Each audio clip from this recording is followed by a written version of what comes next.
Welcome back, everybody. My name is Sucker, and in today's video, we're going to upset some people. We're going to say some probably mean things about the Chicago Bulls. Nothing too harsh, nothing too personal, but we're not going to be kind to them because this is the team that needs to be discussed in terms of their long-term plan, in terms of what this season means for them, in terms of just their general organization, franchise, structure. So we're going to cover them today. Really quickly, though, before we get started, if you enjoy the NBA, then consider subscribing. I upload basically every single day. Okay. This is a video that I've had in my notes for a while, and I've never made it because I felt like maybe there would be a moment in which it would make the most sense to really harp on the Bulls and really say some negative things about them, and it would resonate well with people because just in that moment it was like, yeah, I mean, the Bulls aren't good. Look at this happening. Look at this happening. But I've come to a realization. There's no good time to make this because they're almost perpetually a mess. So let's get to the heart of the issue here straight away from a basketball standpoint. The Chicago Bulls have the wrong coach, and some would even say and argue, and I'd probably agree with them, they have an awful coach. Jim Boylen, and I said this when he got the job, I have zero idea what Jim Boylen did to deserve to be the head coach of the Chicago Bulls. They got rid of Hoiberg, they brought him as the interim guy, almost immediately caused issues with his team. They didn't seem to enjoy playing for him.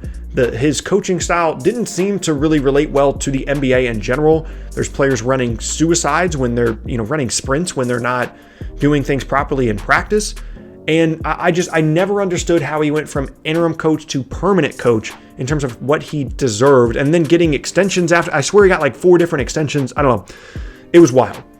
And then we get into this season, and there's multiple issues with this team again, where they don't enjoy playing for him. There's videos of players basically completely ignoring what is an attempted motivation tactic, where he's clapping. He's like, all right, guys, let's go. And Zach Lavine is like, yeah, coach, let's go.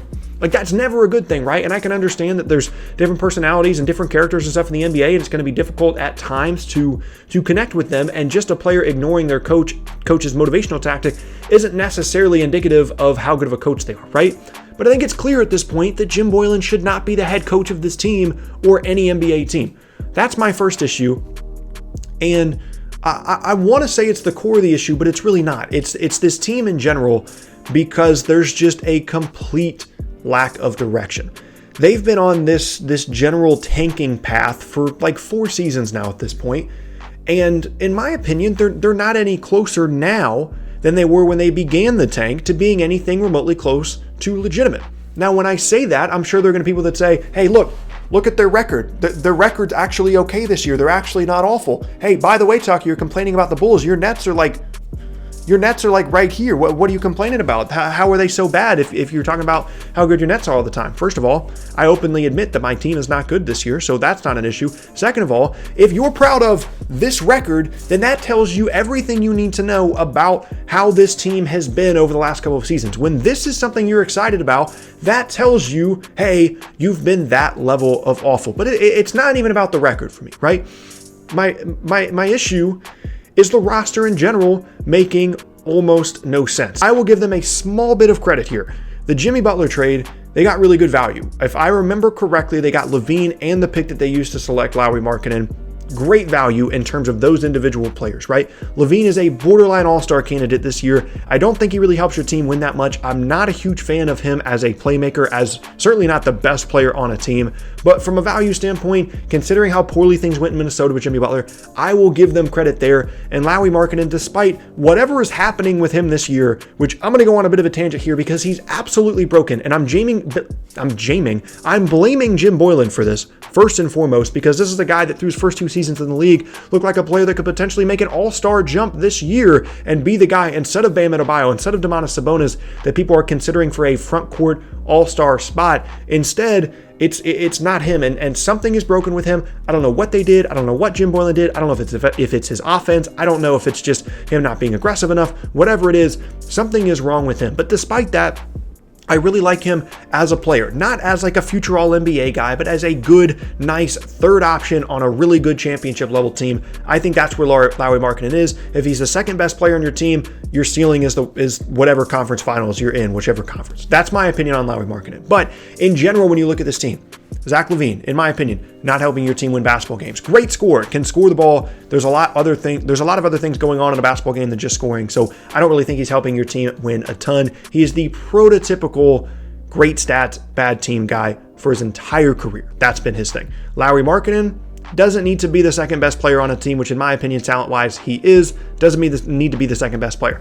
Wendell Carter Jr. I love Wendell Carter Jr. I think he's going to be on some good teams throughout his career. I think he's a mini Al Horford type guy. As long as he stays healthy, I think he's going to be really good. Then you've got Otto Porter, who I think actually they made a pretty good trade, pretty smart trade in terms of potentially making the playoffs this year, which would be a huge step for this team to actually get out of this whole tanking thing and make the playoffs this year. Making the trade last year for Otto Porter by trading away an awful contract that they signed in Jabari Parker, by the way. Trading that away and getting Otto Porter made a ton of sense to me, right?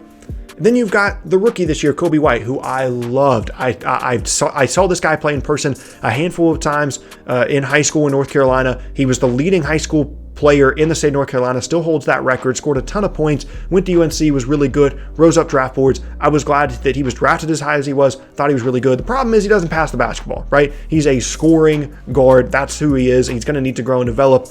Not an ideal fit alongside Zach Lavine, right? Okay. Now, when you consider all those things, let's just say that those are their 5 best players. White, Lavine, Porter, 6 best players. White, Lavine, Porter, Carter, and Markkanen. Let's just say that all of those guys reach 90% of their potential. Whatever you think their potential is, whatever you think their ceiling is, let's say those guys get to 90%. How good is that team in the Eastern Conference, win-wise? 5th seed? 4th seed? That's the issue, right? Is you have a team that's been tanking and tanking, intentionally so, for, I'd say, a minimum of 3 seasons now. And that's where they're at. That's their ceiling, 4th and 5th seed, if a lot of things go right for them, right? If Zach Lavine develops into an all-around player, if Lauri Markkanen turns around whatever's going on with his game and becomes a really good secondary scorer, if Wendell Carter Jr. becomes a really good defensive anchor and someone that can play good offense at times, whether it's spacing the floor from the elbows or finishing inside, Otto Porter stays healthy, which he hasn't so far. He's only played in 9 games. Good defender, two-way player, someone that can shoot, and then Coby White learns how to be a little bit more of a point guard, but still a really good scorer. All those things happen, 4th, 5th seed, right? Like 45 wins, something like that. Which, I mean, if that's your goal, that's fine. My point is, none of these players make sense together. And then you have a coach that doesn't know what he's doing and can't get them all to reach their potential. And we're looking at a team that's just like, what are we doing? Right? And that's my main frustration, is when you're bringing in young players, you're tanking for so long, the goal should be to get to a high ceiling. And yeah, maybe they've had some bad lottery luck, right? But basically all the guys I just talked about were drafted from like the 7th pick on, right? Otto Porter was the 3rd pick. Everybody else in terms of guys that the Bulls have actually picked have been picked from like the 7th pick on, which it's fine, okay? But where is this going? What's the direction of this team? I don't think they have one. And I don't understand how you can sit back and say, hey, we've got all these young players, let's bring in Jim Boylen. All of them hate him, but hey, let's bring him in. Let's have him coach the team. And I get it, right? Like, there's excuses to be made for this team. Guess what? There's excuses to be made for a lot of teams. But let's just say, let's run through them, right? Record's better this year than it has been the last couple of years, despite whatever issues Boylen is causing. They're actually a pretty good defensive team. For whatever reason, their offense is awful, okay? Excuse there, but fine. Also, Otto Porter's only played like 9 games. Pretty important player for them. Someone that's a two-way wing, supposed to be at a guard for them, should help their defense, should help them pace the floor. Okay, that's fine. Everybody other than Otto Porter that I've talked about at this point in the video is under 24 and still developing. Completely valid point. Hear you. Still, does anybody think within the next 3 seasons these guys are going to be anything other than trade bait? Does anybody think around the league, hey, the Chicago Bulls are really an up-and-coming team. I think within the next 3 years, like, they are going to be really good. No, nobody thinks that. That's the issue. You don't have a direction. You don't have a ceiling. You don't have a team that fits together. You don't have a team that makes sense. None of these players, even though I like them individually, none of them make sense in a team environment on the same team. So all they are is trade bait, which is fine. Like, if you want to accumulate assets and make a trade down the road, that's okay. But that doesn't seem to be the case. And so my overall point here is this is a team that has a collection of players that are simultaneously not all NBA, future all NBA caliber players, right? But also not incredibly valuable via trade right now, and it doesn't seem like that's the direction the team is thinking about going in. And my point is, yes, they're young, but I think they need to make some moves. I think they need to change some things up. I think they need to realistically look at the roster and say, this isn't going anywhere. We don't have the right coach. Our players are taking a step back. In Markkanen's case, Coby White should be better than this. Make some moves, change something up. Don't just tank, because eventually, as they had to do with Lavine, you're going to have to pay these players. Then you don't have the cap space. Then all of a sudden, you're an expensive 40-win team, and everybody's looking at you like, really? This is what you tanked for 4 years for? Like, that's my only point. At the end of the day, this video just means Bulls, fire your coach, make some moves, put together a team that actually makes sense. I get the asset accumulation, make sure you're getting the best player thing in the draft. I get all that. Make some changes. End of rant. And there you have it. That is going to be the end of today's video, and I thank you all very much for watching. Once again, my name is Tucker. If you missed any of my previous videos, then be sure to check out the boxes on screen. Thanks again, and I'll see you all next time.